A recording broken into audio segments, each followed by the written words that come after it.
Hi guys, welcome back to my YouTube channel. Today we are starting a new interview segment, and here we have our first contestant. Sarah. She is in Georgetown's business school, specifically McDonough School of Business.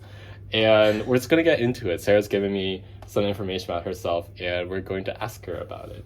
Sarah, you grew up in Greenwood, Indiana. I did. And then you moved to San Francisco in 2017 for your junior year of high school. Mm-hmm. So describe the three biggest differences between Indiana and SM. Oh my gosh. Wow. Okay. I think probably the biggest difference is like political differences. So obviously the Midwest.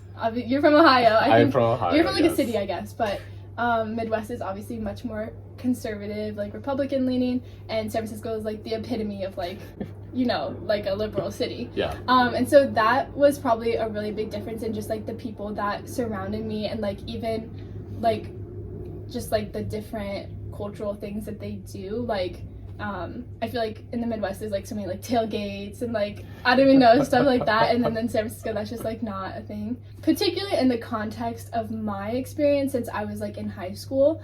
Like in Indiana, I went to a public school, and so not that they weren't motivated, it's just like that people in San Francisco were motivated even more. So like everybody was like doing something like all the time. Like they're like doing lab research, they're like studying abroad, or like just like traveling. Like it was just like a lot. People were having like very different experiences, and so that's more specific to high school. But like in terms of I guess the culture of growing up and like that atmosphere is just very different.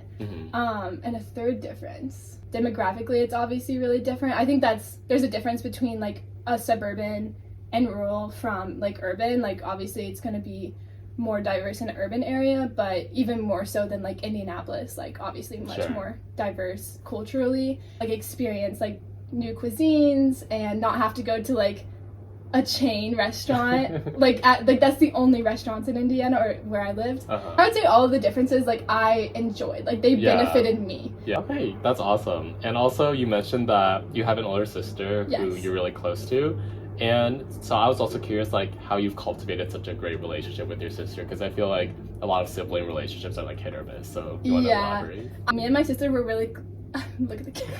My sister and I were really close like when we were younger, like ages like I guess not one, but like ages like 5 to 9 we were probably really close, and she's like 3 years older than me.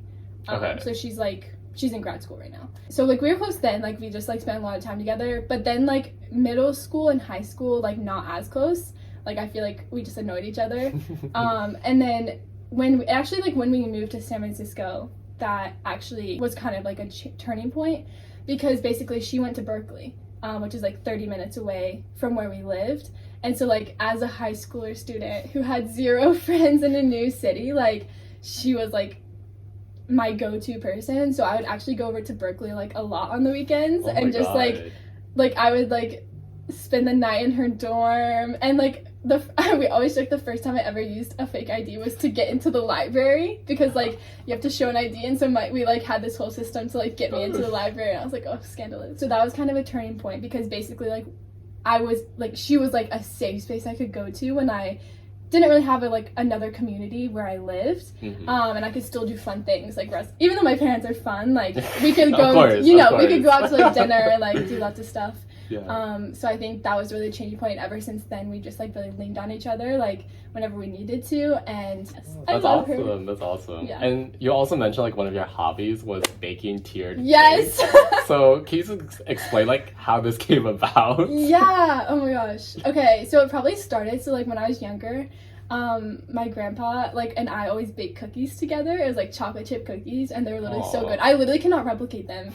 And like I've been told that they're just like the Hershey chocolate chip recipe, but it just like doesn't work. So I feel like I really love doing that with my grandparents. And then over time, like I kind of started out baking like brownies and stuff like that. But then I like started making birthday cakes for like my sister, and then like for my grandpa's birthday. And then I just like really enjoyed doing that. And so like on my weekends, or like really over the summer, like when I had lots of time, I kind of just like enjoyed, because I loved like the process of like starting from scratch, and then you have this like awesome product at the end of it. Yeah. And like everyone can enjoy it. Yeah. And it's almost like art, like when you like decorate it. Like you can like mix all the different flavors. It's like there's like whole websites with all of these different like ideas and concepts. So like there's like cookie dough, or there's like orange chocolate, or like raspberry. Like it's really cool. Like there's so many options, and so that's really fun to always be like experimenting and like just see like if you can like make it or like produce what is expected, and also just like add your own twist to it. So I remember like I made like a chocolate cake with chocolate icing, and I like on top I had white icing. I just like made a bunch of swirls on top, and it was just like super fun and like honestly really therapeutic. And so like yeah, so now like if I have time, like, and especially at school it's harder because I don't have all the ingredients and stuff or like materials, but I'll like spend like 6 hours like making it from scratch and like decorating it, and it's just like the most satisfying thing ever. Wow. Well, my birthday is coming up, so you could invest in that. Maybe honestly next year I will have I think it's good to invest in these materials when I have like a full house. Okay. So maybe I'll whip out, great, you know, March 9th. Yeah. March 9th, 2023. Noted. And then let's move on to your academic interests. Okay. You mentioned data analysis and economics. So how did these come to be? That sounds so dry. Oh my god. So yeah, what do you like about them? Yeah, that I feel like I should have put a different answer. I should just slide. No, be authentic. Okay, data analysis. I think I like because it's such a cool process, because like you're looking for something that you don't know what it is. Like you have all this information, you have to like clean it, and you have to process it, and you have to identify patterns, and like the patterns that you find can just like inform whatever decision you're trying to make. And I think that's just so cool to me. And I think that I first really enjoyed like data analysis. I took a data viz class, and it was in Tableau, so it was like kind of fun because it's like it's very easy to use. Like it's a very easy user interface. Yeah. And you can find patterns like very easily. And I thought it was just like so useful and so like cool that you could find these patterns and just like go from there instead of just blindly like shooting in the dark, like guessing what people want. In terms of econ, I took macro. I did not like micro, but I really loved macro. Yeah, this is like your third semester. This is my yeah. Oh my gosh! Wow. And actually, the class is about to be in person again, and I'm scared because I'm gonna have to go to it. You mean you're excited? Yeah, right. Excited. So ecstatic. I think econ. I just really liked how. I guess it kind of like it is the intersection of like econ and like politics, because that was really cool to see how like monetary or like fiscal policy is like founded on, and like you can like everything. So I guess like my macroeconomics is more accurate description of like what academic interests, but it was just so cool to see how like even in like an intro class you can see how policy is being created and how it's impacting like each and every one of our lives. Yeah. And so I think that's why I really enjoyed that class. Yeah, for sure. Well, let's go back to your hobbies for a bit. You have an affinity for boba. One could say that. So do you want to talk a bit about how that affinity has manifested into like your life? Yes. So that's actually, I think that builds off a lot of like my move to San Francisco. So prior to 2017, I never heard of boba in my life before. My god. I know. And so when I moved to San Francisco, like one of the first things that I was ever invited to do was to get boba with my friends. And I remember I actually didn't go the first time, but then Why? I thought that my mom was gonna be like mad that I was asking to hang out with people, and when I told her that, she's like, Sarah, like you have 0 friends, like please go hang out with people any chance you get, like why are you turning down invitations? I ended up going with a different friend, and I tried taro for the first time, and I don't know why that's like it was like purple, and I don't know, that was just like a bad decision. And so I actually didn't like it the first time I tried it. I thought it was like nasty. And then I tried it again at some point, probably at Boba Guys, near my high school. And it was like, and then like that kind of like just, I enjoyed that drink, and so that kind of like started kind of like weekly like boba runs with my friends after school, because it's just super accessible, because we were like in the middle of the city, and so there was like a 5-minute walk to a Boba Guys, or you could just like easily go downtown and like get anything like in the mall.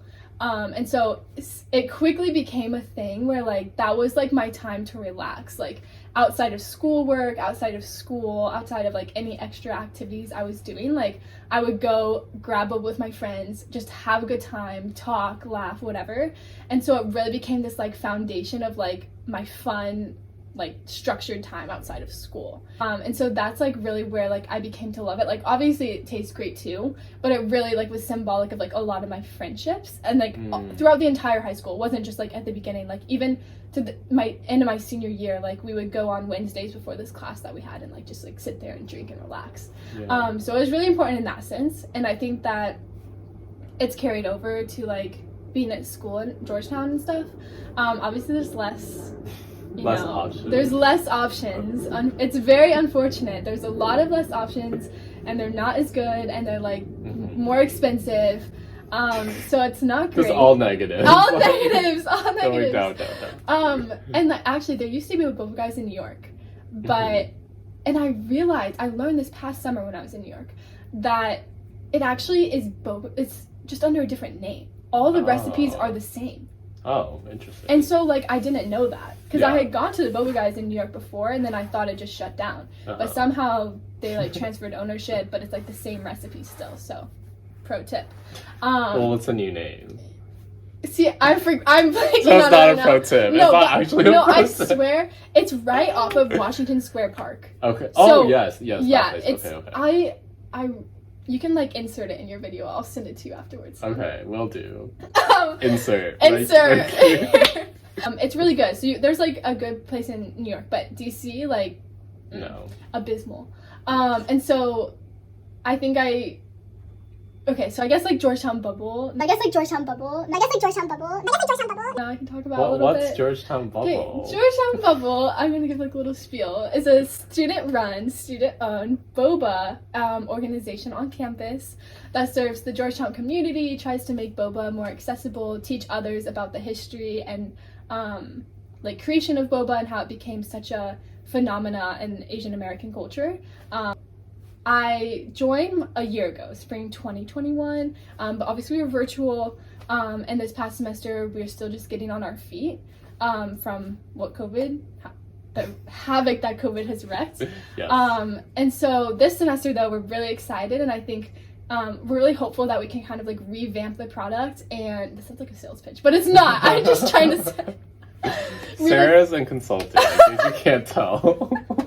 We're trying, and well, Dana and Kaylee are in it too. Our friends Dana and Kaylee. It's like an Anovo takeover. Yes. But basically, like like all of us are so committed to like making a good product and like really teaching like the Georgetown community about the history behind it and like loving the product as much as we do. And so I think that's me also trying to like bring that love and passion like back, or like not backwards but forwards throughout my life and keep it a theme, even though there's not as many good options here. Wow, so you heard it from Sarah first. Yes. Georgetown Bubble. Try Georgetown Bubble. Look out for it. Yes. Especially if you tried it last semester and you weren't impressed. Yeah. Sarah didn't like what happened last semester. No comments. All right, No I think that was a great interview. I think we can end it at that point. Okay. And so I just want to thank you again for being here. I upload new videos every Sunday, 11 a.m. EST. That's the goal, at least.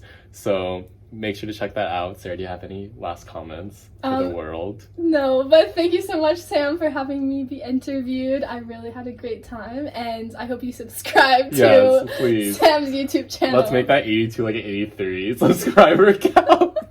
All right, peace. Bye.